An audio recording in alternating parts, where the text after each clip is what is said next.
સમય કેટલી જાય, કારણ કે આ કામ જ સમયની બહારનું હોય. શું સમયને કાબુ કરવો પડે. શું સમયને ચોથી ડેન્સિટી છે ને સમય, એ સમયને તમે પહેલો કાબુ કરો એમ, પછી બધું હાલશે. એટલે હાલશે નહીં. આ પ્રકૃતિમાં કોઈ એવું ઈચ્છતું નથી કે તમે જાગો, અને કેને પડી નથી. જેમ જાયફળ પાકશે અને આપણે ખાઈએ શું, એમ આપણે મરીશું, આપણે કોઈ ખાઈએ છીએ. આપણે પરમાણુ હોય પૃથ્વી ખાઈએ છે, મારે બીજે તપડી બીજું કોઈ ખાઈએ છે. એ બધી ડેન્સિટી કાંક ને કાંક ખાઈએ છે, આપણે મરી જશું.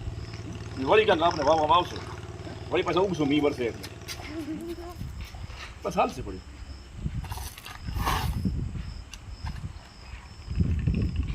આપણી અંદર હાવી થઈ જે ત્રીજી ડેન્સિટીના સભ્યો જેનું ધ્યાન પહેલી અને બીજી ડેન્સિટીમાં જ છે, અને ખાલી ત્રીજી ડેન્સિટીને જ ફેરફૂર કરવા માટે જીવન જીવી રહ્યા છે. ચોથી પાંચમી શું એને ખબર નથી અને એની જરૂર પણ લાગતી નથી. એવા માણસો હારે વિવેકપૂર્વક વર્તવાનું, નકર તમારી એનર્જીને એ સક કરી લેશે.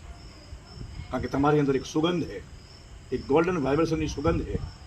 તમારે તમારી જાતને છુપાવવી પડશે, નકર ચોરના દીકરા આજુબાજુ ગોઠવાયેલા છે. તમારી બધી જ એનર્જી સાફ કરશે, મફત મજા કરશે. ક્યાં જીતી હમણાં દેખાડી